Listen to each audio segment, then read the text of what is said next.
So I think throughout my hockey career, I dealt with adversity like all players, performance anxiety, mental blocks, and then kind of just toying with that and understanding the psychological impact that can, have on your performance, both negatively and positively for me. As I went through the whole playing process, I became pretty interested in it, and then in school I started to delve into it more, taking some classes, kind of building that information up while getting to still play and kind of reflect back on that and get that back and forth relationship. So yeah, it was interesting while I was still playing to delve into it.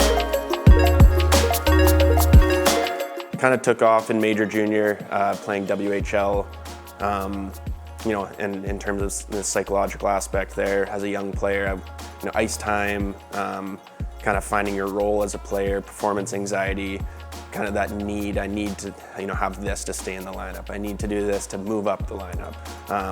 Instead of just focusing on the process and slowly getting to each point.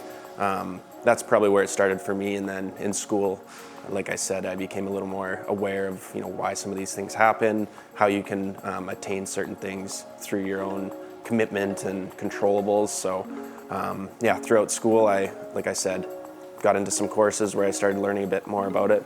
And then after I went and played professionally in Europe with a little more of an arsenal of tools to help me prepare and deal with adversity and things. Yeah, so like I mentioned, I recently retired from playing, and it looked like a great opportunity that I could do, flexibly while I was still playing and get a start with it.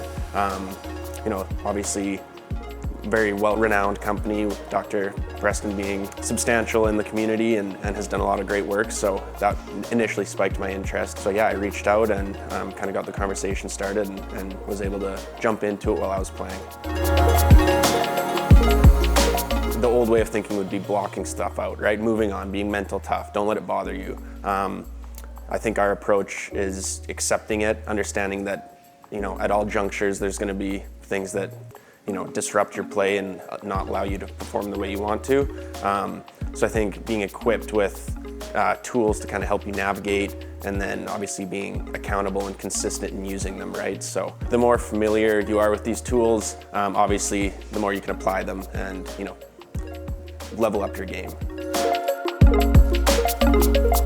So my big thing that I always kind of preach at the start is you kind of train the brain like you would your physical conditioning, right? So you would never show up to the start of a season without training and preparing during the summer and the off season and expect to kind of perform at the level you want to, right? So I look at the brain the same way. If you don't have any background or tools to deal with adversity or control your emotions and thoughts, you're probably not going to have much luck when the occasion arises and you need to deal with it. So I think preparation and kind of building up that toolbox is the biggest asset.